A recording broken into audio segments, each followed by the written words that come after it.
ఓం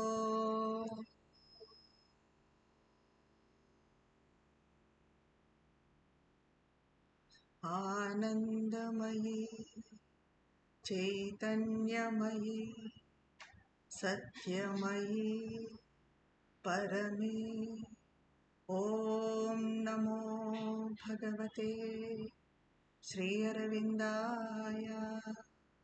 ఓం తత్సవితుర్వరం రూపం జ్యోతిః పరస్య ధీమహి యన్నః సత్యేన దీపయేత్ సత్యేన దీపయేత్. అందరికీ నమస్కారం. ఈరోజు మన topic the delight of being, అస్తిత్వపు ఆనందం. ఆనందం అంటే మనం సంతోషము, ఆనందంగా ఉండటము ఇదంతా అనుకుంటాం. అసలు నిజమైన ఆనందం ఏంటి? మన అస్తిత్వంలోని నిజమైన ఆనందం. మన అస్తిత్వం అంటే మన ఎగ్జిస్టెన్స్లోనే ఇదేదో మన ప్రాణికానికి, మన మనసుకు, మన శరీరంతో పొందే ఇట్లాంటి సంతోషం, ఇట్లాంటి ఆనందం కాదు. అసలు మనం ఉండటంలోనే, మన అస్తిత్వంలోనే ఆనందాన్ని అనుభవించటం ఎలాగా, ఏది ఆశించకుండా. మామూలుగా మనం ఎప్పుడు సంతోషంగా ఉంటాము అన్నది చూస్తే సాధారణంగా మన కోరికలు తీరినప్పుడు, ఏదో జరగాలనుకుంటాము, ఏదో కావాలనుకుంటాము, మన విషయంలో కానీ పిల్లల విషయంలో కానీ. అది జరిగినప్పుడు సంతోషపడతాము, అది లేకపోతే జరగలేదనుకోండి అప్పుడు నిరాశపడతాము. అలాగే మనలో చిన్న చిన్న కోరికలు ఉంటాయి. ఏదైనా వస్తువును కొనాలనుకోవటము, ఇవన్నీ కూడా అది కొంటే సంతోషంగా ఉండటము, దొరకకపోతే దుఃఖంగా ఉండటము, ఇది చాలా మామూలు, నార్మల్. అంటే ఇది కూడా మనం సంతోషము, ఆనందం అనడానికి లేదు. అది అప్పటికప్పుడు క్షణిక ఆనందం, క్షణిక సంతోషం. కానీ ఈ కోరికలు తీరడం వల్ల మనం పొందే తృప్తి కేవలం క్షణిక ఆనందం, అంటే తాత్కాలిక ఆనందాన్ని మాత్రమే ఇస్తుంది. ఆ కోరిక తీరిన తర్వాత మీరు ఒక్కసారి అబ్జర్వ్ చేసుకుంటే, మనల్ని మనం అబ్జర్వ్ చేసుకుంటే, ఒక కోరిక తీరిన తర్వాత చాలా సంతోషంగా అనిపిస్తుంది, తృప్తిగా అనిపిస్తుంది. అది కొంతకాలం ఉంటుంది. కొంతకాలం తర్వాత మళ్ళీ మనసు ఇంకో కోరిక మీదకు పోతుంది. మళ్ళీ దానికోసం, అది తీర్చుకోవటానికని మళ్ళీ మనం శ్రమిస్తాము, దాన్ని తీర్చుకోవడానికని చూస్తాము. అది తీరిందంటే సంతోషిస్తాము, లేదంటే దుఃఖిస్తాము. ఇదంతా కూడా చాలా నార్మల్. అంటే ఇక్కడ ఏంటి, మనము ఒక కోరిక తీరంగానే మనం నశించటం, పూర్తిగా మన సంతోషం అనేది కంటిన్యూస్గా ఉండటం లేదు. ఒక కోరిక తీరంగానే, అంటే కోరిక అన్న ప్రచోదన, ఆ ఇంపల్స్ మనలో నశించటం లేదు. అది తీర్చుకునే కొద్దీ, మనం ఒక్కొక్క కోరిక తీర్చుకుంటున్న కొద్దీ అది కంటిన్యూ అవుతూనే ఉంది. అయితే మన ఆధ్యాత్మిక ప్రయాణం అన్నది ఇక్కడే, ఈ కోరికల దగ్గరే మొదలవుతుంది. ఎలా అంటే, మనలో అసలు వివేకం ఉంటే మొదట ఏది కోరిక, ఏది అవసరము అని గుర్తించగలగాలి. ఎందుకంటే ఒక్కొక్కసారి మనము కోరికను మన అవసరమని అనుకుంటాం, అవసరం అనుకొని దాన్ని తీర్చుకోవాలని అనుకుంటాం. కాబట్టి కోరికకు అవసరంకు తేడా ఏంటి? మనం ఏదైనా కోరుకున్నామంటే అది మన అవసరమా, లేక మన ప్రాణం, మన వైటల్ డిజైరా? దీన్ని గుర్తించగలగాలి. ఇప్పుడు ఏదైనా కావాలనుకున్నాము, లేదా మనకు ప్రయోజనం కలిగేట్టుగా ఏదైనా జరగాలని అనుకుంటాము. అది మన కోసం, మన స్వార్థం కోసం, మన అహం తృప్తి కోసం. మరి ఇలా కోరికలు లేకుండా ఉండటం అన్నది సాధ్యమవుతుందా? ఏదో ఒకటన్నా, ఎంత కాదన్నా కూడా ఏదో ఒక చిన్న కోరికన్నా కొని మనం ఆధ్యాత్మిక జీవితాన్ని మొదలుపెట్టాం కాబట్టి ఇలాంటి మనకు ఏవి వెహికల్స్ అని, ఇట్లాంటి డబ్బులు కావాలని, ఇలాంటివన్నీ లేకపోవచ్చు. కానీ ఏవో చిన్న చిన్నవి, మనకు సంబంధించినవి, మన అహాన్ని సంతృప్తి పరిచేవి కొన్ని కోరికలు అన్నవి ఉంటాయి. అంటే మనలో కోరిక లేకపోవడం అన్నది చాలా కష్టం. కానీ కోరిక లేకుండా ఉండటం, కోరిక కలగకుండా ఉండటం కష్టం. కానీ ఆ కోరిక తలెత్తినా కూడా దాన్ని నియంత్రించటం అన్నది మన చేతుల్లో ఉంది. అంటే కోరిక తలెత్తినా కూడా దాన్ని తృప్తిపరచటానికి మనం ప్రయత్నించకుండా తిరస్కరించాలి. ఏదైనా మనకి కోరిక అనిపించింది, దాన్ని తృప్తిపరచకూడదు. మనకు ఏదైనా కొనాలనిపించింది, ఉదాహరణకి మనకు ఆర్థిక స్తోమత ఉన్నా కూడా కొనకూడదు. ఎందుకంటే అది కోరిక. దాన్ని మనం కంట్రోల్ చేయగలమా లేదా? ఎప్పుడు దాన్ని కంట్రోల్ చేయగలం మనం? ఎప్పుడు దాన్ని తృప్తిపరచకపోతే, ఎప్పుడు తీర్చుకోకపోతే. సో మనలో ఇలా చేస్తున్నప్పుడు నిజాయితీ ఉంటే కొంతకాలం తర్వాత ఈ కోరిక తీర్చుకోవటంలో కన్నా తొలగించుకోవటంలో గొప్ప ఆనందం ఉంది, గొప్ప సంతోషం ఉంది అన్నది గుర్తిస్తాం. అంటే ఒక్కసారి మనం ఆ కోరిక కలిగిన తర్వాత దాన్ని తీర్చుకోకుండా మనల్ని మనం కంట్రోల్ చేసుకున్నాం అనుకోండి, ఆ తర్వాత కొంతకాలానికి చాలా సంతోషం అనిపిస్తుంది మనకు. ఎందుకంటే దాన్ని మనము ఓవర్కమ్ చేయగలిగాం, మనం ఏదో విజయాన్ని సాధించినట్టు. సో ఈ కోరికను అధిగమించడంలో కలిగే ఆనందము, ఆ కోరిక తీరినప్పుడు కలిగే అల్పమైన క్షణిక సంతోషం కంటే ఎన్నో రెట్లు గొప్పది. ఆ రకంగా మనం అధిగమించినప్పుడు కలిగే ఆనందం. శ్రీ అరవిందులు అంటారు కదా, ఒక కోరిక కానీ ఒక ప్రేరణ కానీ దాన్ని తీర్చుకోవటమే ఉత్తమం అనుకోవటం పొరపాటు. అంటే మనలో కోరిక కలిగింది, ఇది తీర్చేసుకుంటే ఇప్పటికి ఆ పని అయిపోతుంది, నాకు మళ్ళీ దాని మీదకు మనసు పోదు అని మనం తీర్చేసుకుందాం అనుకోండి, అది ఉత్తమం అనుకుంటాం. ఇక సరే అది తీర్చేసుకున్నాం, ఇంకా అయిపోయింది, దాని మీదకు మనసు పోదు అనుకుంటాం. కానీ మళ్ళీ ఇంకో దాని మీదకు పోతుంది. కాబట్టి అది ప్రేరణ, ఆ ఇంపల్స్ అనేది. అది తీర్చుకోవడం అన్నది మనం ఉత్తమం అనుకోవటం పొరపాటు. అది తీర్చుకోకుండా ఉండే కొద్దీ తగ్గుతూ తగ్గుతూ తగ్గుతూ వస్తుంది. నెమ్మది నెమ్మదిగా దాంట్లో ఉన్న ప్రేరణ అన్నది తగ్గిపోతా, ఇంపల్స్, ఆ ప్రచోదన అన్నది తగ్గిపోతూ వస్తుంది. కానీ ఇది మనకు చాలా కష్టం, కోరికలు లేకుండా ఉండటం అన్నది. కానీ కోరికలు నియంత్రించుకోవటానికి, అరికట్టడానికి మదర్ మనకు అద్భుతమైన సాధనలు ఇచ్చారు. అది ఎలా అంటే, వీటిని 4 దశల్లో మనము కోరికలను అరికట్టవచ్చు అంటారు. నేను ఎగ్జాంపుల్స్ మామూలుగా చెప్తున్నాను, కానీ అది ఏదైనా కూడా, ఏ కోరికైనా కూడా మనం ఈ పద్ధతుల్లో దాన్ని అరికట్టవచ్చు. అది ఎలా అంటే, మొదటిది కోరిక మొలకెత్తగానే, అంటే అది మనలో కలగగానే దాన్ని తుంచేయటం. ఆహా, నాకు ఇది వద్దు, నేను ఇది తీర్చుకోను, ఇది కోరిక అన్నది ఫస్ట్ గుర్తించాము, ఇది అవసరం కాదు కోరిక, దీన్ని నేను అధిగమించాలి. అధిగమించాలి అంటే నేను దీన్ని తీర్చుకోను. అలా మనలో కలగంగానే మొట్టమొదటిసారి ఫస్టే దాన్ని తుంచేయటం. ఇంకా రెండవది, ఒకవేళ అలా చేయలేకపోయినా, కోరిక తలెత్తినా దాని గురించి ఆలోచించకుండా ఉండటం. ఏదో మనలో కలిగింది, కలగకుండా ఉండటం అన్నది అది సాధ్యం కాదు. మన ప్రాణికం వైటల్ ఉన్నంత వరకు అది సాధ్యం కాదు. సరే ఏదో కలిగింది, దాని గురించి పెద్దగా ఆలోచించకూడదు, దాని గురించి పెద్దగా పట్టించుకోకూడదు, దాన్ని నెగ్లెక్ట్ చేయాలి, పట్టించుకోకుండా ఉండాలి. ఇంకా ఇంకొకటి ఏమంటే, దాని గురించి ఒకవేళ మనం ఆలోచించినా కూడా ఆ ఆలోచనను నిర్లక్ష్యం చేయాలి. తర్వాత ఆలోచించాము, దాన్ని కూడా నెగ్లెక్ట్ చేయాలి తప్ప, దాన్ని మనము ఇంకా ఇలాగే ఆలోచిస్తూ ఉంటాం, ఒకసారి తీర్చేసుకుంటే అయిపోతుంది కదా అని తీర్చుకోకూడదు. ఈ రకమైన పద్ధతులు మనం పాటించినప్పుడు కోరికను నియంత్రించుకోగలుగుతాం.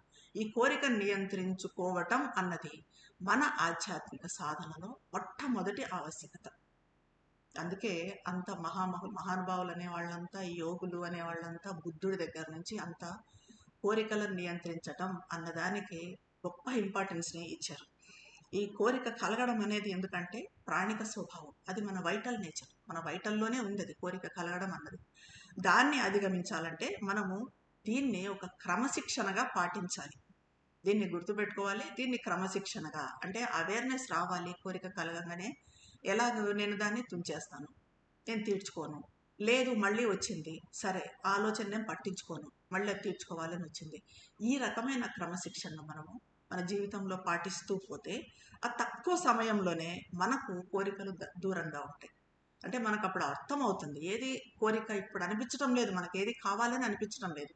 ఈ సాధన చేస్తూ పోయే కొద్దీ మనకేది అనిపించదు. ఇంకా అప్పుడు మనకు ఎలా అనిపిస్తుందంటే, ఓహో, నేను కోరికను ఓవర్కమ్ చేశాను. అది ఇచ్చే సంతోషము ఎన్నో రెట్లు గొప్పగా ఉంటుంది. సహజంగానే మన అధోచేతనలో పాతుకుపోయిన బలహీనతలు అన్నవి ఉంటాయి. మన సబ్కాన్షియస్లో కొన్ని కొన్ని బలహీనతలు, కొన్ని కొన్ని కోరికలు ఎప్పటి నుంచో ఉన్నవి, అవన్నీ కూడా సహజంగానే ఉంటాయి. వీటిని మనం ఎప్పుడు మన సంకల్పంతో నెమ్మది నెమ్మదిగా ఒక్కటొక్కటిగా నశింపజేసుకుంటూ పోవాలి. ఎందుకంటే సబ్కాన్షియస్లో ఉన్నవి ఈ వీక్నెసెస్ కానీ, ఇవి కోరికలు కానీ, వేరే అదర్ థింగ్స్, ఇవి ఏవి అంత సులభంగా సాధ్యం కాదు. దాన్ని ఒక సాధనతో, క్రమశిక్షణతో తొలగించుకుంటూ పోతే మన సబ్కాన్షియస్ మీదకు అలాగే అవి తొలగించుకుంటూ పోతూ మదర్ కాంతిని, మదర్ గ్రేస్ను దాని మీద కానీ మనం ప్రసరింపచేయగలిగితే ఆ సబ్కాన్షియస్ని మనం గొప్పగా ఉపయోగించుకోవచ్చు. ఎందుకంటే మనకు కళలు రావటం కానీ, మదర్ కళల్లో రావటం, ఇదంతా కూడా మనకి ఎక్కడ జరుగుతుంది? సబ్కాన్షియస్లో జరుగుతుంది. మనకు ఎంతసేపు సబ్కాన్షియస్లో ఇవన్నీ ఉన్నంత వరకు ఇంకా ఎక్కడ ప్లేస్ ఉంది మనకు? ఆధ్యాత్మికత కానీ, ఆ గ్రేస్ కానీ రావటానికి, దాన్ని తీసుకోవటానికి మనకి ఎక్కడ ప్లేస్ ఉంది? సో వీటిని తొలగించుకోవాలంటే మనము ప్రయత్నంతో, సంకల్పంతో నెమ్మదిగా తొలగించుకుంటూ పోవాలి. ఇప్పుడు కోరిక తీర్చుకోవటం నిజమైన ఆనందాన్ని ఇవ్వదు అని చెప్పుకున్నాం. అయితే అసలు నిజమైన ఆనందం అంటే ఏంటి? ఇది కాదు. మరి నిజమైన ఆనందం అంటే ఏంటి? శ్రీ అరవిందులు అంటారు, ఆనందం అంటే కేవలం ఉనికిలోని ఆనందం కోసం తనను తాను విస్తరించుకున్న ఉనికి. కేవలం ఉనికిలోని ఆనందం, ఎగ్జిస్టెన్స్లోని ఆనందం, అంటే మనం ఉండటంలోని ఆనందం. ఆనందానికి ఏది అవసరం లేదు. పలాంది ఉండాలి, పలాంది లేదు కాబట్టి నాకు ఆనందంగా లేదు, పలాంది ఉంటే నేను ఆనందంగా ఉంటాను, నా చుట్టుపక్కల ఇలాంటి పరిస్థితులు ఉంటే ఆనందంగా ఉంటాను, ఇదంతా ఏది అవసరం లేదు. ఉదాహరణకి నేను ఇక్కడ ఉన్నాను, నేను ఇక్కడ ఉండటమే నాకు ఆనందం, అంతే. దానికి ప్రతిఫలంగా నాకు ఏదీ అవసరం లేదు. ఇక్కడ ఉండటంలోనే నేను ఆనందాన్ని పొందుతున్నాను. ఈ ఉండటంలో ఆనందాన్ని పొందుతున్నాను కాబట్టి నా అస్తిత్వాన్ని ఇంకా ఇంకా ఇంకా ఇంకా విస్తరింపజేసుకుంటాను. అంటే దాంతో నా ఆనందం కూడా ఇంకా ఇంకా విస్తరించుకుంటూ పోతుంది. దానికి నాకు ఏమీ అవసరం లేదు. ఇంతమంది ఉన్నారు, ఇలా నేను చెప్తున్నాను, ఈ పరిసరాలు ఇలా ఉన్నాయి, ఇక్కడ చల్లగా ఉంది, ఇవేమీ అవసరం లేదు. దేనికి నేను ఉన్నాను, నా అస్తిత్వంలోనే నాకు ఆనందం. ఇలాంటి ఆనందాన్ని మనము డెవలప్ చేసుకోవాలి. ఇది ప్రతి వస్తువులో, ప్రతి కదలికలో, ప్రతి కంపనలో ఈ ఆనందాన్ని అనుభవించే స్థితికి చేరుకునే సమయం వస్తుంది. ఇది కేవలం మనుషుల్లోనే కాదు, వస్తువుల్లో కూడా ఉంటుంది.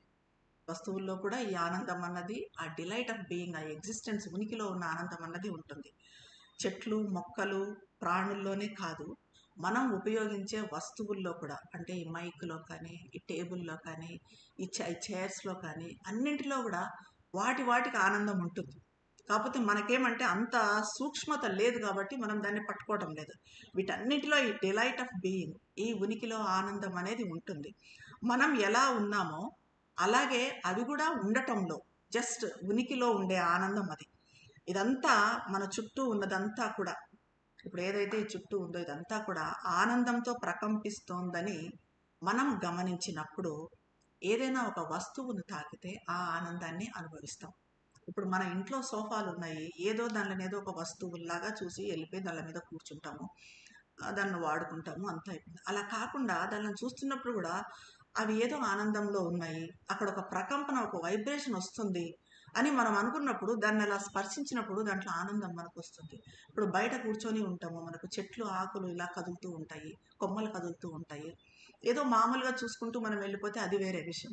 అలా కాకుండా దాన్ని చూసి అవి ఆనందంతో తలలు ఊపుతున్నాయి, ఆ కొమ్మలు ఊగుతుంటే అవి ఎంత ఆనందంతో తలలు ఊపుతున్నాయి అని ఒక్క క్షణం మనం ఆ దీంట్లోకి, ఆ కంపనలోకి, ఆ వైబ్రేషన్లోకి వెళ్ళాము అంటే ఆ ఆనందాన్ని మనము స్పర్శించగలుగుతాం. కాబట్టి మనము ఈ రకమైన ఆనందాన్ని పొందాలి అంటే మన సబ్కాన్షియస్ నుంచి మొట్టమొదట కోరికలను తీసేయాలి. సావిత్రి మహాకావ్యంలో అశ్వపతి చేసిన ప్రయాణంలో దివ్యమాతను చేరుకుంటాడు. ఇది మనకందరికీ తెలిసిందే. ఫస్ట్ బుక్, సెకండ్ బుక్లో అంతా వరల్డ్స్ అంతా ప్రయాణం చేసి దివ్యమాత దగ్గరికి, the book of the divine mother, దివ్యమాత దగ్గరికి చేరుకుంటాడు. అక్కడ కోరికను మూలం నుంచి తీసివేయటానికి, అంటే ఇన్కాన్షియన్స్, అచేతనలోకి ప్రవేశిస్తాడు అశ్వపతి. దాని గురించి శ్రీ అరవిందో అంటారు, for the inconscient too is infinite, the more its abysses we insist to sound, the more it stretches endlessly. Then lest a human cry should spoil the truth, he tore desire up from its bleeding roots and offered to the gods the vacant place. అంటే అచేతన అన్నది కూడా అనంతం. మనం ఎలా అయితే super conscient అన్నది infinite, అనంతము అనుకుంటున్నామో, అచేతన మనం ఎక్కడి నుంచి వచ్చామో అచేతన నుంచి వచ్చాము. ఆ అచేతన అన్నది కూడా అనంతం. అది ఎలా అనంతంగా ఉంటుందో ఇది అలాగే అనంతంగా ఉంటుంది. మనము దాని అగాధాన్ని ఎంతెంతగా తట్టి చూడాలనుకుంటామో అది అంతగా విస్తరిస్తుంది. దీన్ని వదిలిపెట్టడానికి మనకి ఇష్టం ఉండదు అంటారు శ్రీ అరవింద్. ఈ అచేతనను వదిలిపెట్టడానికి మనకి ఇష్టం ఉండదు, ఎందుకంటే అది మన పుట్టినిల్లు. మనం వచ్చింది ఎక్కడి నుంచి వచ్చాము, అదే ఇన్కాన్షియన్స్ నుంచి, అదే అచేతన నుంచి వచ్చాము. కాబట్టి మనకు అది ఇష్టం ఉండదు. దానికోసం మనం అది పోతుంది, దాన్ని వదిలిపెట్టాలంటే ఏడవటం కూడా ఏడుస్తాం, ఇదంతా కూడా. కానీ ఇది సత్యాన్ని మలినం చేస్తుంది. కాబట్టి అశ్వపతి మహారాజు అగాధాల్లోకి వెళ్ళి దాన్ని సమూలంగా తొలగించడానికని ప్రయత్నం చేస్తాడు.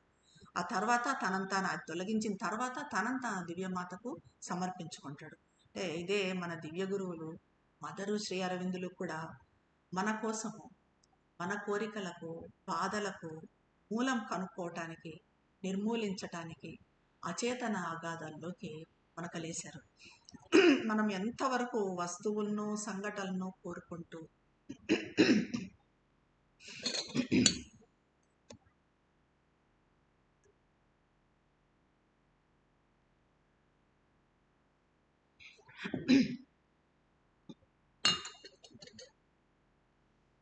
మనము ఎంతవరకు ఇలా ఈ కోరికలను, వస్తువులను, ఇలా ఈ వస్తువులు కావాలి నాకు, ఇలాంటి సంఘటనలు జరగాలి అప్పుడే నేను హ్యాపీగా ఉంటాను, ఇలా కోరుకుంటూ ఇది కావాలి ఇది జరగాలి అనుకుంటూ ఉంటామో అంతవరకు ఈ ఆనందాన్ని, ఈ డిలైట్ని మనము అనుభవించలేము. వస్తువులు, సంఘటనలు అన్నవి ఈరోజు ఉంటాయి, కొంతకాలానికి పోతాయి, కానీ ఆనందం అనేది అంతటా ఉంది. మనం దాన్ని ఏమంటే మనం స్పర్శించటం లేదు, మనం దాన్ని పొందలేకపోతున్నాం, అందుకోలేకపోతున్నాం. ఇది చాలా సూక్ష్మమైనది. ఈ ఆనందం మన చుట్టూ ఉన్న వస్తువుల్లో ఉన్నది, చెట్లలో ఉన్నది, ఇదంతా కూడా మన పరిస్థితుల్లో ఉన్నది, ఇదంతా కూడా చాలా సూక్ష్మమైనది. ఈ సూక్ష్మతను మనలో డెవలప్ చేసుకోవాలి. ఈ సటిల్నెస్ని, ఈ సూక్ష్మతను కానీ మనలో డెవలప్ చేసుకుంటే ఆ వస్తువుల మధ్యన తిరుగుతున్నప్పుడు, మనం ఇంట్లో మన వస్తువుల మధ్య తిరుగుతున్నప్పుడు కూడా అవి తమ ఆనందాన్ని మనకు గానం చేస్తున్నట్టుగా, అంటే పాడుతున్నట్టుగా, అవి సంతోషంగా పాడుతున్నట్టుగా మనకు అనిపిస్తుంది. అంతటి సూక్ష్మతను మనలో డెవలప్ చేసుకోవాలి. ఈ వస్తువుల్లో, వృక్షాల్లో, పుష్పాలలో, పక్షులలో, జంతువులలో ఈ ఆనందం అన్నది సులభంగా వస్తుంది. కానీ మనుషుల్లో దీన్ని అనుభవించడం కష్టం. ఎందుకంటే అవన్నీ కూడా, ఈ పక్షులు కానీ, ఈ చెట్లు, ఇవన్నీ కూడా, జంతువులు కానీ, మనసు అనేది ఉండదు వాటికి, మానసిక మిశ్రమం అనేది ఉండదు. మనిషి దగ్గరకు వచ్చేపాటికి మనసు వచ్చింది కాబట్టి దీంట్లో అహంకారము, ఆ ప్రాణ సంబంధ ఆలోచనలు, ఈ కోరికలు, ఇవన్నీ అడ్డం వస్తాయి. కాబట్టి మనము దీన్ని అందుకోలేకపోతున్నాం, ఆ ఆనందాన్ని, ఆ డిలైట్ అందుకోలేకపోతున్నాం. అంటే వాటిని తొలగించుకుంటూ వస్తేనే, మన సబ్కాన్షియస్ని ప్యూరిఫై చేసుకుంటూ వస్తేనే మనం ఆ ఆనందాన్ని పొందగలుగుతాము. జంతువుల్లో ఈ ఆనందం ఉంటుంది, కానీ జంతువుల్లో కూడా మొక్కల కన్నా కొంచెం తక్కువ ఉంటుంది. ఎందుకంటే మనకి పరిణామం, ఎవల్యూషన్ చూస్తే జంతువు దగ్గరకు వచ్చేపాటికి కొంతవరకు మనసు ఏర్పడింది, పూర్తిగా ఏర్పడింది మనిషి దగ్గరకు వచ్చేపాటికి. ఇక వీటికి, చెట్లకు, వీటికంతా కూడా చిన్న చిన్న ప్రాణులకు, వాటికి మనసు ఉండదు. కాబట్టి వాటిలో ఈ డిలైట్ ఆఫ్ బీయింగ్ ఉంటుంది, జంతువుల్లో కొంచెం తక్కువగా ఉంటుంది. వస్తువులు, మన చుట్టూ ఉన్న పరిసరాలు, వాటన్నింటిలో కూడా ఒక చైతన్య స్థితి అనేది ఉంటుంది, చైతన్యం ఉంటుంది. ఇప్పుడు ఇది కదలటం లేదు, దీంట్లో చైతన్యం లేదు అని మనం చెప్పడానికి లేదు. మనలో ఆ సటిలిటీ ఉంటే దాంట్లో ఉన్న చైతన్యం మనకు అర్థమవుతుంది. దీంట్లో కూడా చైతన్యం ఉంది. ప్రతిదీ, ఇక్కడ ఉన్న ప్రతిదీ కూడా అది ఉనికిలో ఉన్నందుకు సంతోషంగా ఉంటాయి. ఆ సంతోషాన్ని మనం గమనించటం లేదు, గుర్తించటం లేదు, అంతే. ఇది మనం అనుభూతి చెందగలిగితే ఆ క్షణంలో నిజమైన ఆనందాన్ని స్పర్శించామని అర్థం. అప్పుడే మనం నిజమైన ఆనందాన్ని స్పర్శించాము అని అర్థం. అయితే ఇది బాహ్య పరిస్థితుల మీద కానీ, వస్తువుల మీద కానీ, అనుకూల ప్రతికూలతల మీద కానీ ఇలాంటి ఆనందం ఆధారపడదు. ఎక్కడ ఉన్నా, మనం ఏ పరిస్థితిలో ఉన్నా కూడా మన చుట్టూ ఆనందమే ఉంది, మన చుట్టూ ఉన్న వస్తువుల్లో ఆనందమే ఉంది అన్నది మనం గుర్తించగలుగుతాం. ఆ సూక్ష్మతను డెవలప్ చేసుకుంటే ఈ ఆనందం మనలో కలిగింది అంటే మనము విశ్వం మూల ఉద్దేశంతో మమేకమైనట్టు.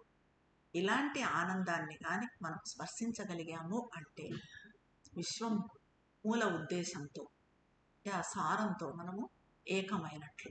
కాబట్టి ఈ ఆనందాన్ని మనలో డెవలప్ చేసుకోవడానికి ప్రయత్నం చేయాలి. ఈ స్థితి కలిగినప్పుడు అది శరీరంలోని ప్రతి కణాన్ని నింపుతుంది.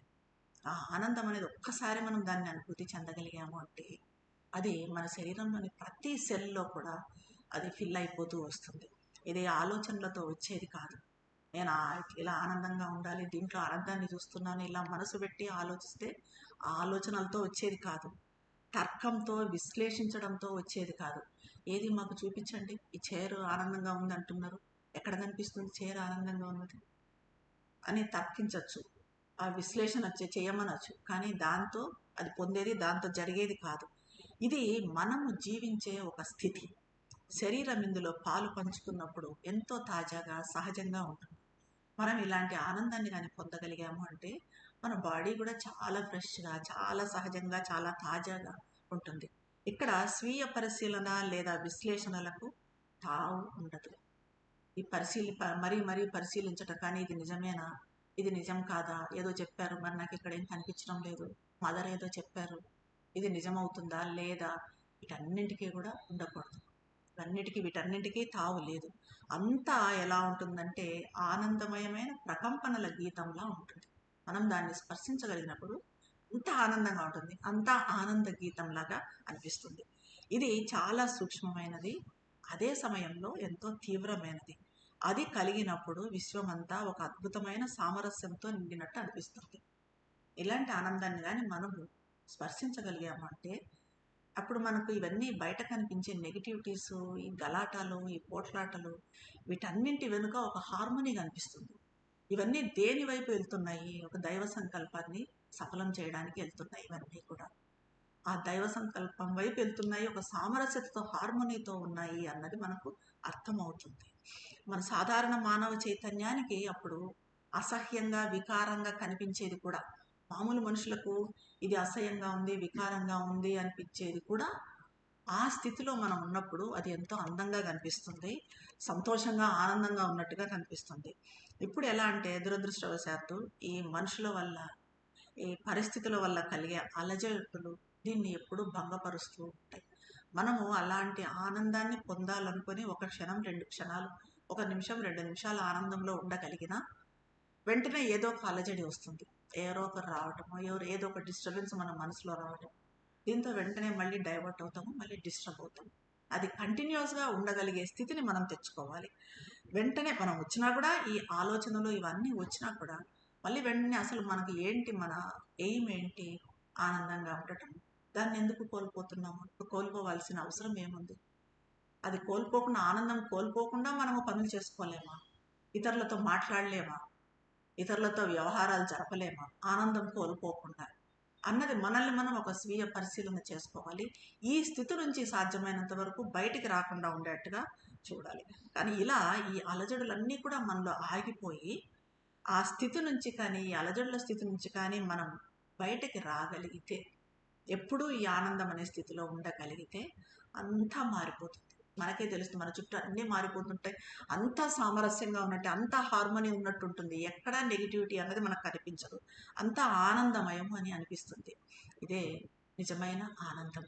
ఇదే ఈ ఆనందానికి ఒకటి కోరికలు తెంచుకోవడం అన్నాం, ఇంకొకటి అత్యావశ్యకమైనది ఏంటంటే మనలో ప్రేమ పెంచుకోవటం. ప్రేమ, ఈ ప్రేమ ఎలాంటి ప్రేమ అన్నది మనకు అది పక్కా స్పష్టత రావాలి, క్లారిటీ రావాలి. అసలు ప్రేమ అంటే ఏంటి, ఎలాంటి ప్రేమను మనలో డెవలప్ చేసుకోవాలి అని. మరి ఇప్పుడు మానవ ప్రేమ అంటారు, దైవ ప్రేమ అంటారు. దైవ ప్రేమకు మానవ ప్రేమకు ఉన్న సంబంధం ఏంటి? మానవ ప్రేమ దైవ ప్రేమకు అడ్డంక. ఇప్పుడు మనం మన పిల్లల్ని ప్రేమిస్తాము, మన స్పౌజ్ని ప్రేమిస్తాము, మన బ్లడ్ రిలేషన్స్ని ప్రేమిస్తాము. దేవుణ్ణి ప్రేమించాలి, దైవాన్ని మాత్రమే ప్రేమించాలి అంటారు. మరి ఈ ప్రేమ ఆ దైవ ప్రేమకు ఒక అడ్డంక, ఇది ఆటంకం అవుతుందా? మానవ ప్రేమ అనేది మరి దైవ ప్రేమను పొందే సామర్థ్యం కాదా? అంటే అసలు ప్రేమ డెవలప్ కావటం అన్నదే దైవ ప్రేమను పొందటానికి అది ఒక సామర్థ్యం కాదా అని అడిగారు మదర్. దానికి మదర్ అంటారు, ప్రేమ అనేది గొప్ప విశ్వశక్తులలో ఒకటి. Consciousness is the creatrix of the universe, love its saviour అంటారు. అంటే చైతన్యం విశ్వాన్ని సృష్టిస్తే, మనకంతా తెలిసిందే చైతన్యం విశ్వాన్ని సృష్టించింది అని, ప్రేమ దాన్ని రక్షిస్తుంది, దాన్ని కాపాడుతుంది. విశ్వాన్ని కాపాడేది అంటే ఒక ప్రేమనే, వేరే ఏదీ కాదు. ప్రేమ అన్నింటిలో, అన్ని చోట్ల ఉంది, ప్రతి చోట ఉంది. అది ఏ వస్తువుల ద్వారా వ్యక్తమవుతుందో వాటితో సంబంధం లేకుండా స్వతంత్రంగా ఉంటుంది. అది దానికి ప్రేమకు వాళ్ళు నిజమైన ప్రేమ అయితే ఇతరులు తనను ప్రేమించాలి అని కానీ, తనను ప్రేమిస్తేనే ప్రేమిస్తాను అన్న కానీ ఇలాంటి షరతులు ఏమీ ఉండవు. స్వతంత్రంగా ఉంటుంది, స్వచ్ఛంగా ఉంటుంది. ప్రేమ మరి అంతటా ఉంది అని చెప్తున్నాం. మరి అంతటా ఉన్నప్పుడు అంతటా వ్యక్తం అవుతూ ఉందా?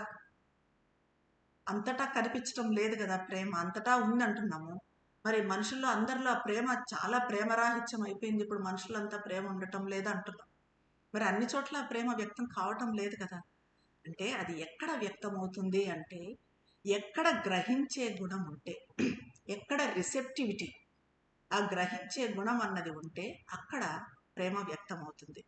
సావిత్రి బుక్ 5లో to live to love are signs of infinite things, love is a glory from eternity spheres అంటారు శ్రీ అరవిందులు. Book 5 the book of love. అదేంటి, సావిత్రి సత్యవంతుల మధ్య ప్రేమ. మనం మామూలుగా సావిత్రి సత్యవంతుల మధ్య ప్రేమ అంటే అదేదో లవర్స్ మధ్య ప్రేమ అని అనుకుంటారు మామూలుగా. కానీ ఇక్కడున్న ప్రేమ ఎలాంటి ప్రేమ అన్నది, ఆ అద్భుతమైన ప్రేమను గురించి శ్రీ అరవిందులు వర్ణిస్తారు. మనకు తెలిసిన దానికంటే ఎక్కువగా అన్నీ తెలిసిన సర్వజ్ఞ శక్తి ఒకటి ఉంది. జీవించడము, ప్రేమించటము అనంతత్వ సంకేతాలు. మనం జీవించడం అంటే పూర్తిగా ఆ జీవితాన్ని పూర్తి శక్తితో జీవించడం, అది ప్రేమించటం. ఈ రెండు ఉంటే మనలో అనంతత్వం ఉన్నట్టు. అవి అనంతత్వానికి, ఇన్ఫినిటీకి సంకేతాలు. ప్రేమ శాశ్వత ప్రపంచాల నుంచి వచ్చిన ఒక వైభవం, శాశ్వత గోళాల నుంచి వచ్చిన ఒక వైభవం ప్రేమ. కానీ భూచర్యలతో కించపడి వంచనకు, విరూపానికి గురయ్యి తన నామరూపాలను, పారవస్యతను పోగొట్టుకుంది. ఇప్పుడు ఇక్కడున్న భూచర్యలతో అది కించపడి తన నామరూపాలను, తన పారవస్యతను అంతా పోగొట్టుకున్నప్పటికీ అది సర్వాన్ని పరివర్తన చెందించే దైవమే అంటారు. అంటే ప్రేమ దేన్నైనా కూడా పరివర్తన చెందించగలదు. మనం ఎవరినైనా మార్చాలి అనుకుంటాం, ఫలానా మనిషి మారడం లేదు అంటే ఫస్ట్ మనం మారాలి. మనం మారి అవతల వాళ్ళు మారాలి అనుకోవాలి. సరే, ఆ రకంగా అయినా ఇతరులు మారటం లేదు, వీళ్ళను మార్చలేకపోతున్నాము అనుకుంటే ఎప్పుడు అవతలి వాళ్ళను మార్చగలము అంటే ప్రేమతోనే. వాళ్ళని ప్రేమించాలి. ఎందుకంటే ప్రేమకు పరివర్తన చెందించే గుణము గొప్పగా ఉంది. ప్రేమతో మాత్రమే ఎవరినైనా, ఏ పరిస్థితులనైనా కూడా మార్చగలం. అది ఎప్పుడు స్వచ్ఛమైన నిస్వార్థ ప్రేమ అయినప్పుడు, తిరుగు ఆశించకుండా స్వచ్ఛంగా ఉన్న ప్రేమ అయినప్పుడు, అది అలాంటి ప్రేమ ఎవరినైనా మార్చగలదు, ఏ పరిస్థితినైనా కూడా మార్చగలదు. ఈ ప్రేమ వల్ల మన అచైతన్య పదార్థంలో ఒక మార్మికత మేలుకుంటుంది. ఇప్పుడు మనము ఇతరులను ప్రేమించినప్పుడు మనం చెప్పుకుంటున్నాం, ఈ సబ్ కాన్షియస్, ఇన్కాన్షియన్స్, ఈ అచేతన, అధోచేతన మనల్ని ఎంతో ఇబ్బంది పడుతూ ఉంటాయి అని చెప్పి, ఈ ప్రేమతో ఏమవుతుందంటే దాంట్లో ఒక మార్మికత అన్నది మేలుకుంటుంది. ఆ ప్రేమతో మనం దాన్ని కూడా రిమూవ్ చేసుకోగలుగుతాం. మన జీవితాలను నూతనంగా తయారు చేసే ఒక ఆనందం అన్నది అక్కడ జనిస్తుంది ప్రేమతోనే. మనము వ్యక్తిగతంగా భావించే ప్రేమ నిజానికి విశ్వశక్తి. మనం అనుకుంటున్నాం ఇప్పుడు మనుషుల మధ్య, తల్లి బిడ్డల మధ్య కానీ, లేక సోదరి సోదరుల మధ్య కానీ, భార్యాభర్తల మధ్య కానీ, ఇదంతా ఈ ప్రేమ అంతా వ్యక్తిగత ప్రేమ అని అనుకుంటున్నాం. కానీ ఈ ప్రేమ అన్నదే ఒక విశ్వశక్తి, విశ్వం నుంచి వచ్చినది ప్రేమ. ఇది ఒక సర్వోన్నత చైతన్య శక్తి, సుప్రీం కాన్షియస్ పవర్. ఇది భూమిపై తనను తాను వెల్లడించుకోవటానికి నిరంతరము ప్రయత్నిస్తూ ఉంటుంది. ఇది మరి శాశ్వతత్వ గోళాల నుంచి, ఇన్ఫినిటీ నుంచి వచ్చింది అని చెప్పుకుంటున్నాం. ఎటర్నల్ గోల్స్ నుంచి, అక్కడి గోళాల నుంచి, ఎటర్నల్ గ్లోబ్స్ నుంచి వచ్చిందని చెప్పుకుంటున్నాం. అయితే అది తనను తాను వ్యక్తం చేసుకోవాలనుకుంటుంది. ఎక్కడ? ఈ భూమి మీద వ్యక్తం చేసుకోవాలనుకుంటుంది. అక్కడి నుంచి వచ్చినా కూడా ఈ భూమి మీద వ్యక్తం చేసుకోవాలంటే మరి దానికి సాధనాలు కావాలి. ఎవరి ద్వారా వ్యక్తం కావాలి? అది జంతువుల ద్వారా వ్యక్తం కావాలి, మనుషుల ద్వారా వ్యక్తం కావాలి, పక్షుల ద్వారా వ్యక్తం కావాలి, మొక్కల ద్వారా వ్యక్తం కావాలి, ఈవెన్ అచైతన్య పదార్థాలు అనుకునే మనం రాళ్ళు, వీటి ద్వారా కూడా వ్యక్తం కావాలనుకుంటుంది. ఎందుకంటే ప్రేమ ఇక్కడ భూమి మీదకి వచ్చిందే అక్కడి నుంచి వ్యక్తం కావాలని. అదే మన మనుషుల్లో, ముఖ్యంగా మనుషుల్లో వ్యక్తం కావాలని తనకు కావలసిన సాధనం కోసం వెతుక్కుంటుంది. ఎవరిలో ఈ ప్రేమ బాగా వస్తుంది, ఎవరిలో ఈ ప్రేమ బాగా వ్యక్తం అవుతుంది, ఎవరు ఈ ప్రేమకు అర్హులు అన్నట్టుగా ఆ ప్రేమ కూడా వెతుక్కుంటూ ఉంటుంది. ఎవరి హృదయంలో ప్రేమ ఉత్పన్నమయ్యే అవకాశం ఉందా అని ఈ ప్రేమ అన్వేషిస్తూ ఉంటుంది. వాళ్ళలో తగినంత అర్హత లేకపోతే, ఇప్పుడు మన దగ్గరికి వస్తుంది, మనలో తగినంత అర్హత లేకుండా మనలో ప్రేమ తక్కువైపోయి ద్వేషము, ఇంకా ఇతర అసూయ, ఇతర ఆలోచనలు, స్వార్థము, కోరికలు, అహము ఇవన్నీ ఉన్నాయంటే మన దగ్గర నుంచి వెళ్ళిపోతుంది, ఇంకొకళ్ళ దగ్గరికి వెళ్తుంది ఆ ప్రేమ. ఇంకొకళ్ళలో ఇంకా స్వచ్ఛమైన ప్రేమ అన్నది, ఆ గ్రహించే శక్తి అది కనపడింది అంటే వాళ్ళలో వెళ్ళిపోతుంది. సో ఈ రకంగా తనకు కావలసిన వ్యక్తులను వెతుక్కుంటుంది. వాళ్ళకు అర్హత లేకపోతే పక్కకు మళ్ళుతుంది. ప్రస్తుతము మనం చూస్తున్నాం, ప్రేమలో పడ్డామని అనుకుంటూ చాలా పిచ్చి పనులు చేస్తూ ఉంటారు. ఎస్పెషల్లీ యూత్ అంతా. ప్రేమించిన మనిషి దక్కకపోతే వాళ్ళను హతం చేయడము, యాసిడ్ పోయడము, ఇవన్నీ కూడా చూస్తూ ఉన్నాం. కానీ ఇలాంటి ప్రేమ అంటే వీళ్ళు ప్రేమ ప్రేమ అంటారు కానీ అదంతా కూడా ఒక భ్రమ మాత్రమే. ఆ ప్రేమ నిజమైన ప్రేమ అన్నది అలా ఉండదు. నిజమైన ప్రేమ ఏమంటే తిరుగు ఆశించదు. తిరుగు ఆశించకుండా ఒక రకమైన ఆత్మ సమర్పణతో పూర్తిగా తనను తాను సమర్పించుకోవటం ఉంటుంది. ఎందుకంటే ఇది నిరంతర విశ్వ ప్రేమ సాగరం నుంచి వచ్చిన ఒక అల. వ్యక్తిగత ప్రేమ అన్నది విశ్వ ప్రేమ నుంచి వచ్చిన ఒక అల. వ్యక్తిగత ప్రేమలో కూడా దైవ ప్రేమలో దైవం నుంచి మనం ఏమీ ఆశించకూడదు. దైవాన్ని ప్రేమించేటప్పుడు మనం ఏమీ ఆశించకుండా అడగకుండానే అన్నీ ఇస్తారు మదర్. మనమేమో కోరుకోవాల్సిన పని లేదు. కానీ మనం వ్యక్తుల్లో కూడా వ్యక్తిగత ప్రేమలో కూడా ప్రేమించాలి, కానీ ఏం ఆశించకుండా ప్రేమించాలి, స్వార్థం లేకుండా ప్రేమించాలి. ఇలా ప్రేమిస్తున్నప్పుడే మనకు నిజమైన ప్రేమ అన్నది అర్థమవుతుంది. దాంట్లో ఉండే ఆనందం కూడా, ఆ ప్రేమించడంలో ఉన్న ఆనందం తెలిసి వస్తుంది. ప్రేమ విశ్వవ్యాప్తమైనది, శాశ్వతమైనది, సారంలో ఏకతతో ఉంటుంది. అంటే ఏకతతో ఉండడం అంటే మనం ఏ వ్యక్తినైనా ప్రేమించాము అంటే దానికి సంకేతం ఏమంటే ఆ వ్యక్తి మనం కావాలి. ఏకత, ఐడెంటిటీ, ఆ వ్యక్తి మనం అయిపోవాలి. అంటే అప్పుడు ఆ వ్యక్తికి ఏమి కావాలి, ఆ వ్యక్తి ఎలా ఆలోచిస్తున్నాడు, ఇవన్నీ కూడా మనము మన ఆలోచనల్లాగా, మన దీనిలాగా, మన ఇష్టాల్లాగా వీటన్నిటిని చేసుకోవాలి. అంతగా అవతలి వ్యక్తిని ప్రేమించాలి. అంటే పూర్తిగా మనల్ని మనం కోల్పోయి ఆ వ్యక్తే మనం అయ్యే అంతగా. సో ఇది తిరుగు ఆశించకుండా ప్రేమించటం అన్నది, ఇది దైవశక్తి. ఇప్పుడు మానవ ప్రేమ అని మనం చూసే ఈ లోపాలు ఇప్పుడు ఎలా ఉందంటే, ఇప్పుడు మనుషుల్లో ప్రేమ కూడా ఈ స్వార్థంలో కూడా, ఈవెన్ తల్లి బిడ్డల ప్రేమలో కూడా స్వార్థం వచ్చేసింది. ఎందుకంటే అది చాలా స్వచ్ఛమైన ప్రేమ. అన్నిటికన్నా స్వచ్ఛమైన ప్రేమ మాతృప్రేమ అంటారు. ఇప్పుడు దాంట్లో కూడా స్వార్థం వచ్చింది.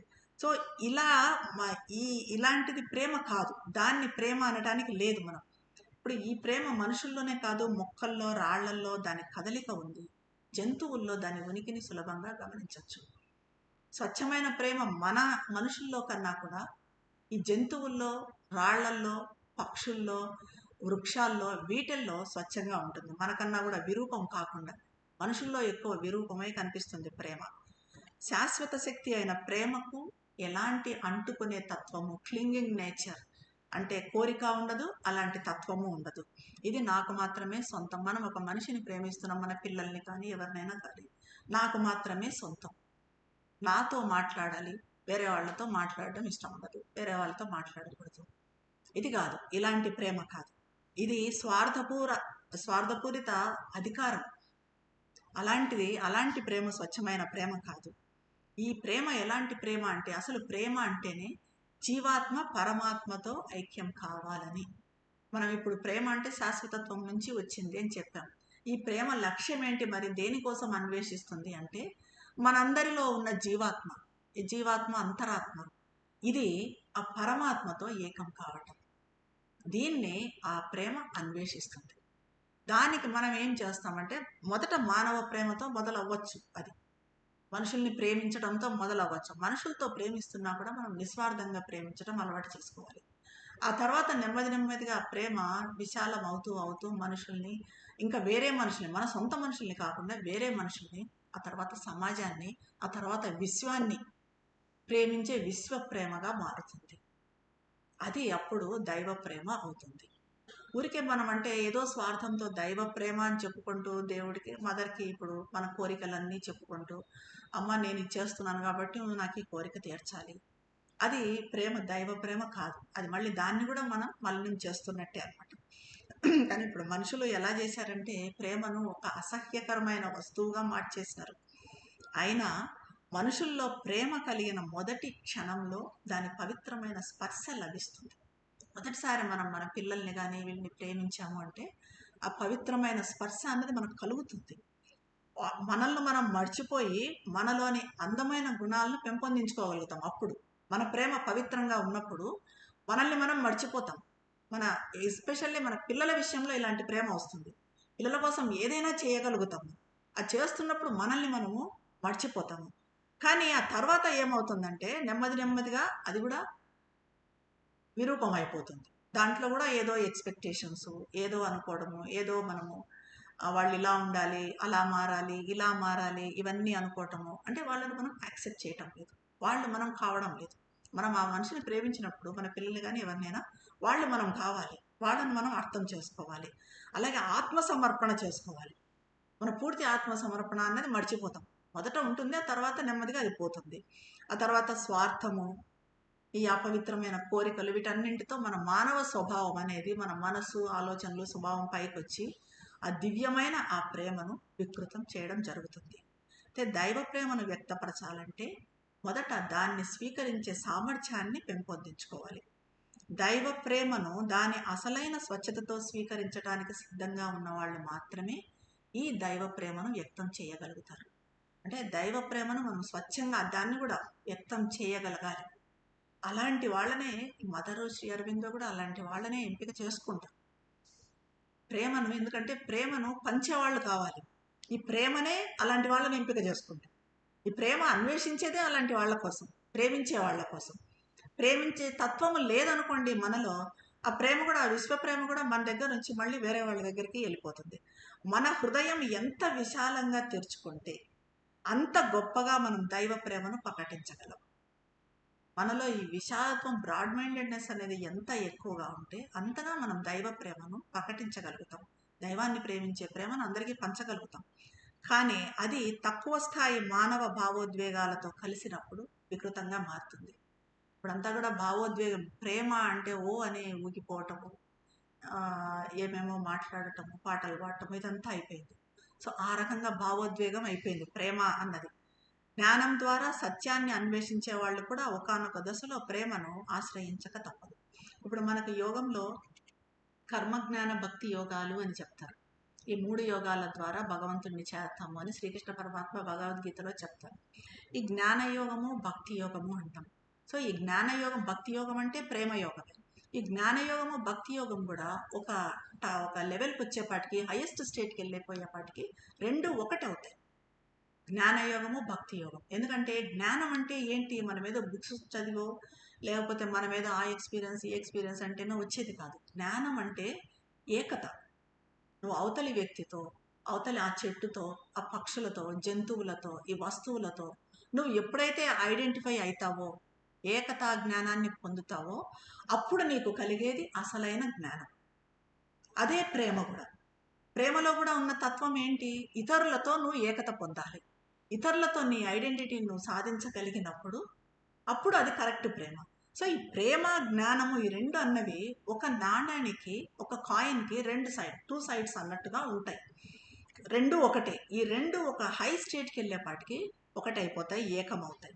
ఇంకా ఇవన్నీ మనం ఈ జ్ఞానయోగం వేరు, ఆ భక్తి యోగం వేరు అన్నదంతా కూడా కేవలం మనం సృష్టించుకున్నది మాత్రమే. రెండిటికి ఫైనల్గా వాటి ఎయిమ్ ఏంటంటే ఐడెంటిటీ. భక్తి యోగం కూడా అంతే, భగవంతునితో ఏకం కావటం. అదే జ్ఞానయోగం. జ్ఞానం మనకు కలిగేది ఎప్పుడు, జ్ఞానం కలుగుతుంది అంటే ఐడెంటిటీ అయినప్పుడు, భగవంతునితో ఐడెంటిఫై అయినప్పుడు మనకి ఏంటి, ఆ పరమాత్మ సృష్టి ఏంటి, ఈ సృష్టి రహస్యం ఏంటి, ఇవన్నీ ఎందుకు ఇలా జరుగుతున్నాయి, భగవంతుని సంకల్పంలో ఇవన్నీ బాగాలేనా, ఇవన్నీ కూడా మనకు అప్పుడు అర్థమవుతాయి. ఎప్పుడు అర్థమవుతాయి, ఆ ఐడెంటిటీ అన్నది వచ్చినప్పుడు. అలాగే ప్రేమ అన్నది శ్రీ అరవిందులు చెప్తారు, 5 సిద్ధాంతాల్లో ఏదో ఒక రూపాన్ని తీసుకుంటుంది అంటారు. మొదటిది సంత, అంటే భగవంతుని పట్ల అతి గాఢమైన ప్రేమ ఉండటం, దాన్ని సంత అంటారు. ఇంకా రెండవది భగవంతునికి పూర్ణ సమర్పణతో దాస్యం చేసే ప్రేమ. ఒక బానిసలాగా, ఒక పని చేసేవాడిలాగా, ఒక సేవకుడిలాగా భగవంతునికి పూర్తిగా దాస్యం చేయటం. దీనికి మనకు హనుమంతుడు గొప్ప ఉదాహరణ. హనుమంతుడు శ్రీరామచంద్రునికి ఏ రకంగా సేవ చేశాడు, ఒక బానిసలాగానే సేవ చేశాడు. అది దాస్యం.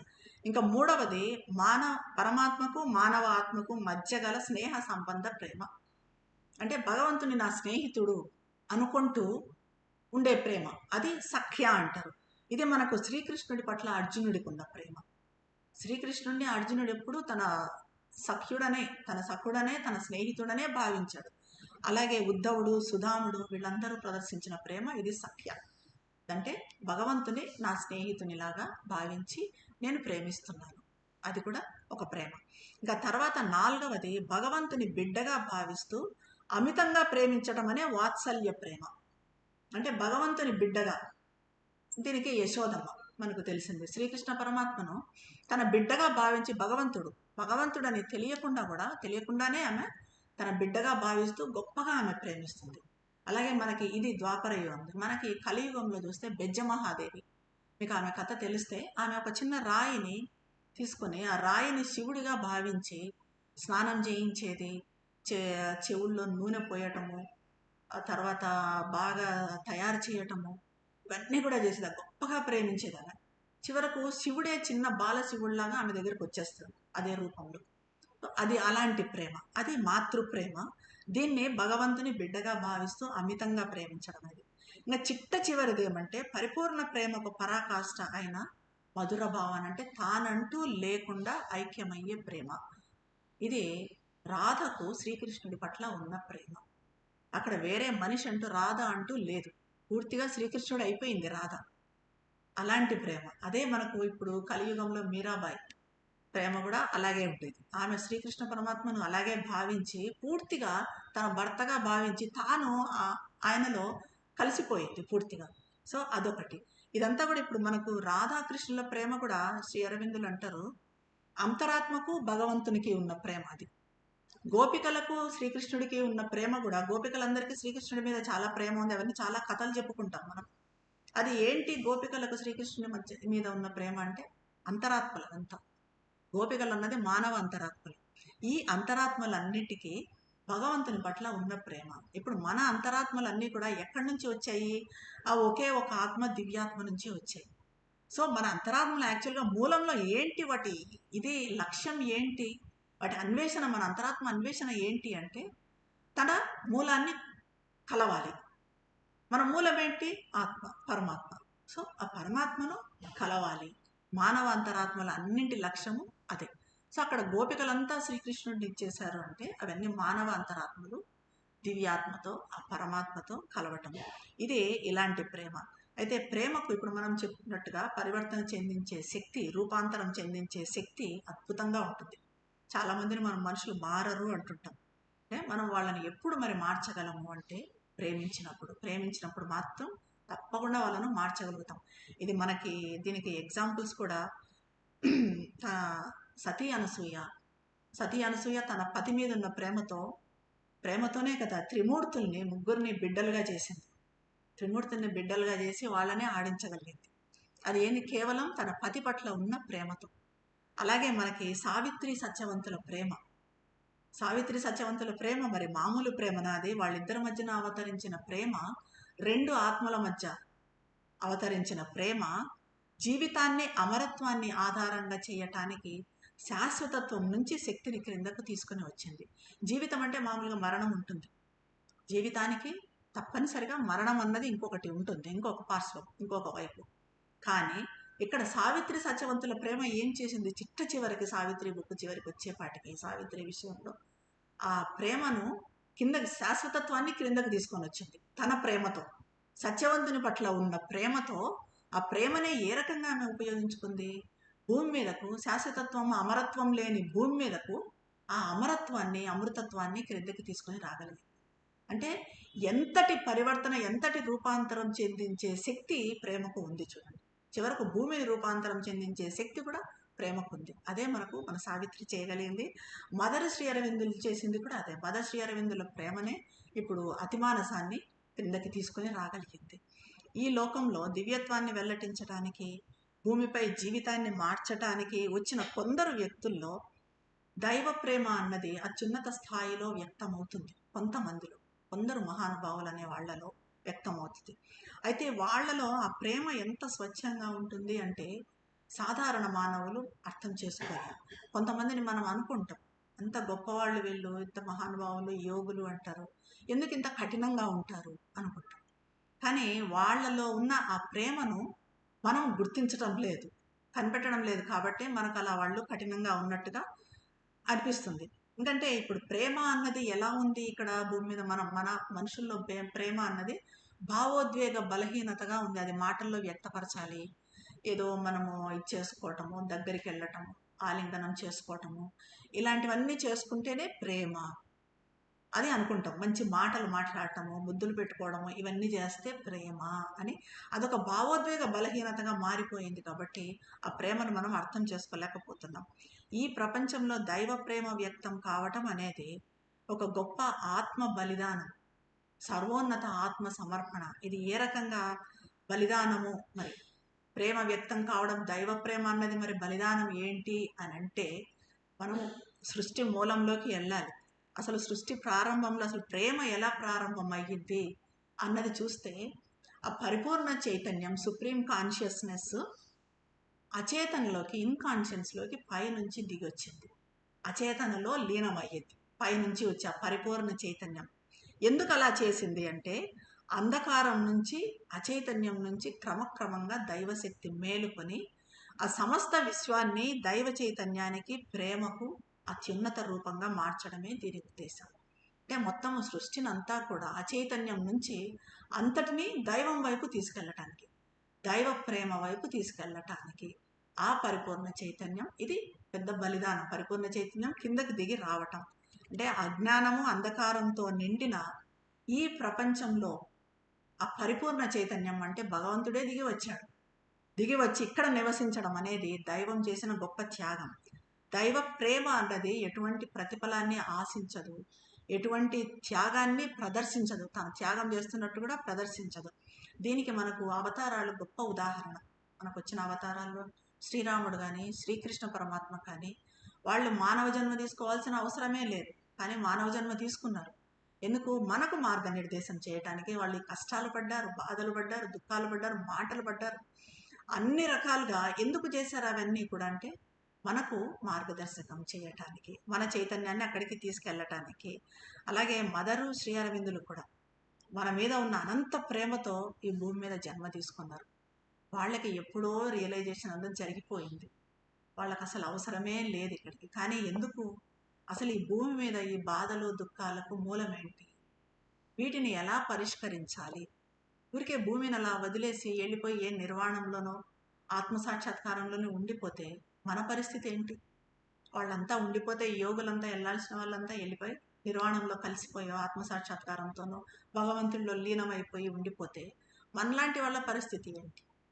సో ఇది ఆలోచించారు మదర్ శ్రీ అరవిందులు. ఎక్కడికి దిగిపోయారు? అచేతన అగాధాల్లోకి దిగారు. ఇప్పుడు మనం చెప్పుకున్నట్టుగా ఎందుకు అచేతన అగాధాల్లోకి దిగారంటే మన అందరి కోరికలకు మూలం అక్కడుంది, మనందరి దుఃఖాలకు బాధలకు మూలం అచేతనలో ఉంది. అంటే వీళ్ళు అక్కడికి వెళ్తే కానీ, అక్కడ ఆ మూలాన్ని కనుక్కుంటే కానీ దానికి పరిష్కారాన్ని కూడా కనుక్కోలేరు. కాబట్టి అంత త్యాగం చేశారు. మానవ హృదయంలో ప్రేమ కోసం కలిగే తపన, వెతుకులాట వెనుక ఉన్న ప్రేరణ కూడా ఈ దైవ ప్రేమయే.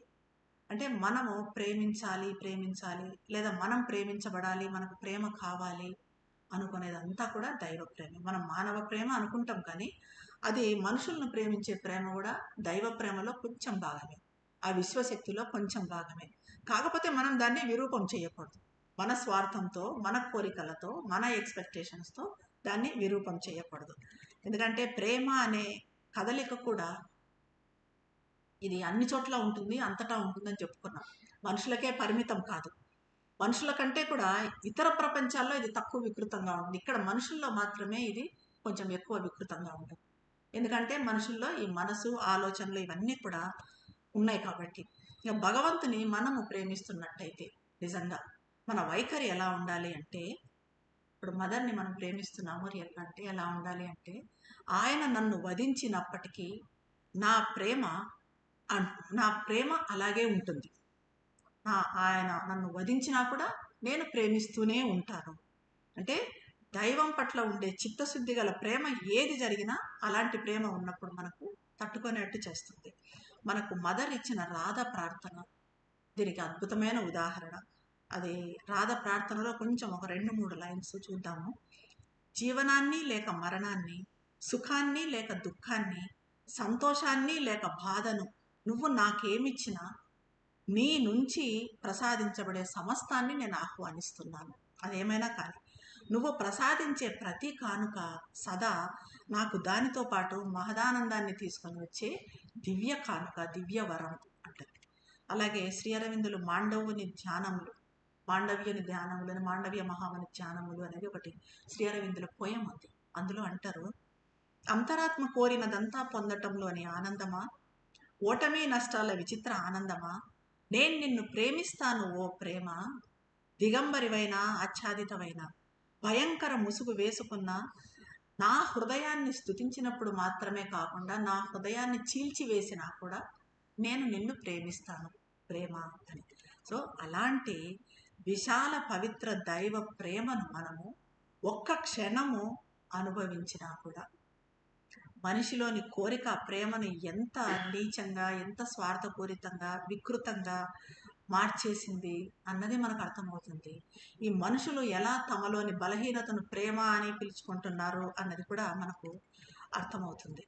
అయితే మానవ ప్రేమ ఎక్కడైనా కూడా ఒక్క అణువంత స్వచ్ఛమైన ప్రేమ ప్రవేశించి అది వికృతం కాకుండా ఉంటే, మన ప్రేమ వికృతం కాకుండా ఉంటే అది ఎంతో అందంగా ఉంటుంది, ఎంతో అందంగా కనిపిస్తుంది. ఎప్పుడు అది వికృతం కాకుండా, విరూపం కాకుండా ఉన్న ప్రేమ అయితే మనకు అది అర్థమైపోతుంది, అది ఎంత అందంగా ఉంది అని చెప్పేసి. అది స్వచ్ఛమైన ప్రేమ అని తెలుస్తుంది.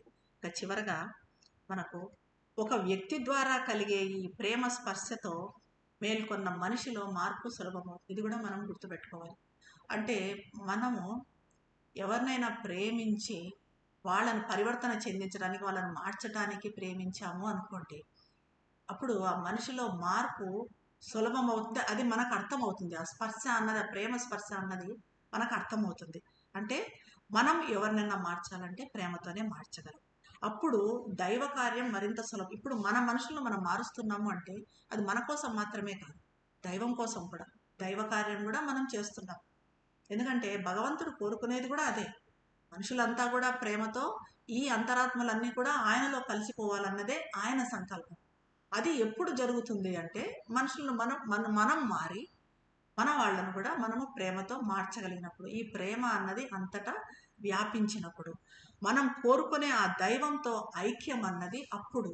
ఇలాంటి ప్రేమను మనం డెవలప్ చేసుకుంటే, ఇప్పుడు మనకు యాక్చువల్గా మన గోల్ ఏంటి, మన ఎయిమ్ ఏంటి, భగవంతునితో ఐక్యం కావటం.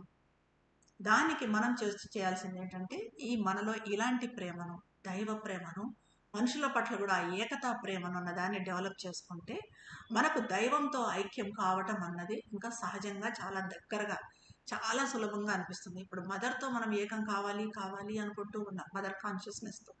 మరి అది ఎలా వస్తుంది? మనం ఊరికి అనుకుంటే వస్తుంది అంటే మనలో ఇవన్నీ ఉన్నాయి. ఇవన్నీ చేసుకుంటూ వెళ్ళాలి, ఒక సాధన ప్రకారం చేసుకుంటూ పోవాలి. పద్ధతి ప్రకారము ఎలాగా ఇతరులను ప్రేమించాలి, ఏది ఆశించకుండా ప్రేమించాలి, మనలో కోరికలను తొలగించుకుంటూ పోవాలి. ఇవన్నీ చేసుకుంటూ పోయినప్పుడు ఆ మదర్తో ఐక్యం కావడము అన్నది మనకు నెమ్మది నెమ్మదిగా తెలిసి వస్తుంది. అప్పుడు మదరే మనలో యోగం చేస్తున్నారు అనిపిస్తుంది. మనం యోగం చేయటం లేదు, మదరే మనతో అన్నీ నడిపిస్తున్నారు, అన్నీ చేయిస్తున్నారు అనిపిస్తుంది. ఇటువంటి అతీత ప్రేమ మాత్రమే ప్రపంచాన్ని రూపాంతరం చెందించి భూమిని భగవంతునికి ఆవాసంగా మార్చగలదు అంటారు శ్రీ అరవిందులు. అంటే ఇలాంటి అద్భుతమైన ప్రేమ మాత్రమే భూమి మొత్తాన్ని రూపాంతరం చెందించగలదు. మదరు శ్రీ అరవిందులకి ఇంతటి ప్రేమ ఉంది కాబట్టి వాళ్ళు చేపట్టింది భూరూపాంతరీకరణ. మనం ఆలోచిస్తున్నాం మన వాళ్ళని, మన మనుషుల్ని పరివర్తన చెందించాలి, మనుషుల్ని మార్చాలి అని. ఒక్క మనిషిని, ఇద్దరు మనుషుల్ని కాదు, వాళ్ళు మొత్తం భూమినే రూపాంతరం చెందించాలనుకున్నారు. అంటే ఎటువంటి ప్రేమ వాళ్ళకి ఈ భూమి మీద, మానవ జాతి మీద ఉంది చూడండి. అంటే అలా మార్చి దీన్ని భగవంతుని ఆవాసంగా చేయాలనుకుంటారు. ఎందుకంటే భగవత్ సంకల్పం అదే కాబట్టి. వాళ్ళే భగవంతుడు కాబట్టి శ్రీ అరవిందులు, మదరు, వాళ్ళకి తెలుసు అసలు ఏంటి సంకల్పం ఏంటి, సృష్టి సంకల్పం ఏంటి, సృష్టి ఎటువైపు వెళ్ళాలి, అలా ఏం జరగాలి. దానికోసమే వాళ్ళు ఇవంతా కూడా చేయడము, ఈ ప్రేమను చూపించడము, మనకి మన భూమిని రూపాంతరం చెందించటానికి అతిమానసం కోసం తీవ్రంగా తపస్సు చేయటము, ఇవన్నీ కూడా జరిగింది. శ్రీ అరవిందులు అన్నట్టుగా ప్రేమ సౌందర్యం భూమిని స్వర్గానికి అనుబంధించే రెండు ప్రకాశమయ శక్తులు.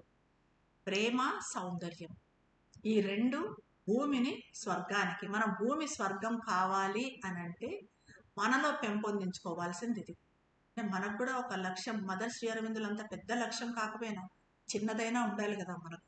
మన లక్ష్యం ఏంటి అంటే ప్రేమను డెవలప్ చేసుకోవడం, మనలో ప్రేమ పెంపొందించుకోవటం. అప్పుడు ఏమవుతుంది, నెమ్మదిగా భూమి అంతా కాకపోయినా మన ప్రేమతో మన చుట్టుపక్కల పరిస్థితులు, మన ఇంటి వాతావరణం వరకు ప్రేమమయం అవుతుంది, రూపాంతరం చెందుతుంది.